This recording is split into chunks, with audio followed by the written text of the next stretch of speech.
Okay, hello again, everybody. We are about to start on week 4. That's halfway. We're at the halfway point on these on our growth groups this fall, which is hard to believe. But I hope you guys have been enjoying this time together in the Word in the book of Philippians. Today we're looking at the end of chapter 2. And so if you haven't, as a group, already read this together, go ahead and stop this video and do that now. And of course, like we've talked about before, spend a little time in prayer together. I think it's a good way to start this before sharing our thoughts. Let's read it together and let's be in prayer together. So if you've already done that, great. If you haven't, stop the video for a minute and go ahead and do that. If you're ready to move on, here we go. From Philippians 2, verse 12 through the end of the chapter. My first observation is what shines through. The thing that stuck out most to me, and this is probably not unusual, was verse 12, where Paul says, he says, work hard to show. The translation I'm reading is the New Living Translation. This translation says, work hard to show the results of your salvation, obeying God with deep reverence and fear. I've always had a little bit of a hard time with that, and I've kind of had this. I think the reason it sticks out to me is it feels a little bit unusual for Paul to be saying this. Paul says so much about grace and about the nature of salvation, fulfilling the law, replacing the law, that it seems a little bit almost counterintuitive for him to be saying something like, work out your salvation. That's more like the kind of stuff that James would say. And so I've always kind of wondered about that. So in reading this, I went to the study Bible I have that has an ESV, English Standard Version. And I wanted to read something to you guys. Normally, I wouldn't do this with this growth group time, but I thought this was really helpful. So I have a commentary about this passage that I want to read to you real quick. This is in the ESV. This translation says, work out your own salvation with fear and trembling, for it is God who works in you both to will and to work for his good pleasure. And this is what the commentary has to say about that. I'm just going to go ahead and read this. The Philippians have obeyed in the past and should continue to do so as they work out their salvation with fear and trembling. They cannot be content with past glories, but need to demonstrate their faith day by day as they nurture their relationship with God. But while God's justice is a cause for sober living, fear and trembling, it's not as though Paul wants the Philippians to be anxious that they can never be good enough to merit God's favor. Rather, it is God's love and enabling grace that will see them through.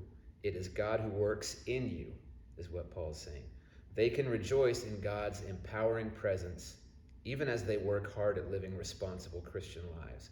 While verse 12 may seem to suggest salvation by works, it is clear that Paul rejects any such teaching. Paul means salvation in terms of progressively coming to experience all the aspects and blessings of salvation. The Philippians' continued obedience is an inherent part of, quote, working out their salvation in this sense. But as verse 13 demonstrates, these works are the result of God's work within his people, both to will and to work for his good pleasure. So even the desire to do what is good comes from God. But he also works in the believer to generate actual choices of the good so that the desires result in action. Okay, so I don't know if that's helpful to anybody, but the reason that's helpful to me is because it helps me to understand that there's an order to this. So I think what Paul is suggesting is that there is a result of our salvation, which is the Holy Spirit living in us, and our life bears fruit, right? Fruit of the Spirit. That is a result. That is just happening naturally because of Christ being in us.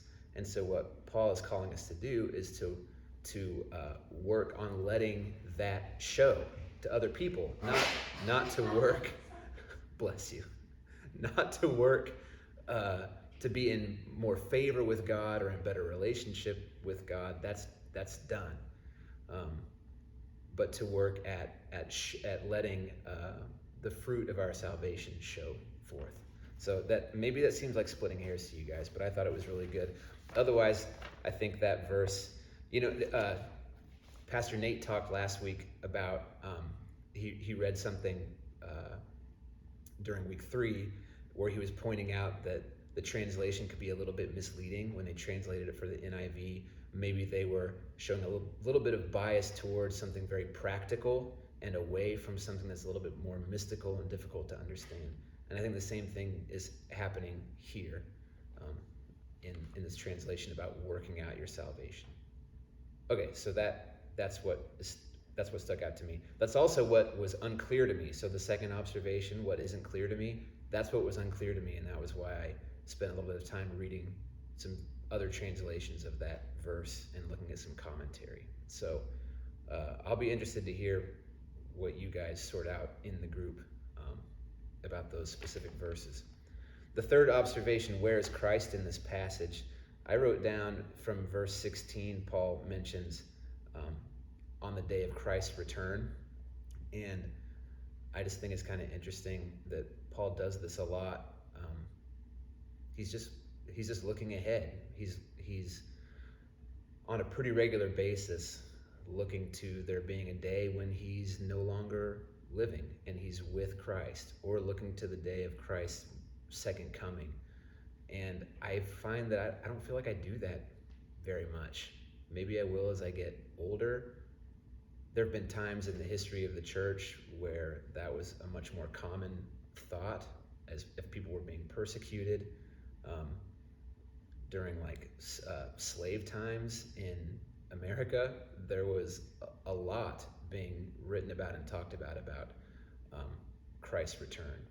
And so I think there are times where we have that more in mind, and that's just not really what I have on my mind all that often. But I see that come up in Paul's writing in this book, especially, having this mindset of how will I feel, or what will I be doing, or how will I be acting upon Christ's return. I think that's interesting. The fourth observation, what's my next step? The thing that jumped out to me, there's definitely a command to follow in verse 14 that is not a command that I want to follow, so that usually tells me something. But he says, do everything without complaining and arguing so that no one can criticize you. That definitely jumped out to me. That's the next step for me. Do everything without complaining and arguing. Dang it. Okay, if you say so, Paul. And the last observation, who could benefit from me sharing what I learned in this passage? I went back to verse 13 again, where Paul says that God is working in you, giving you the desire and the power to do what pleases him. And I've spent the last few years of my ministry work working with teenagers, and this jumped out to me in that regard. I feel like that's something that I really want to share with the younger people in my life, this idea that the power to live this Christian life and the desire to live it both come from God. Neither of those things are things that we have to drum up.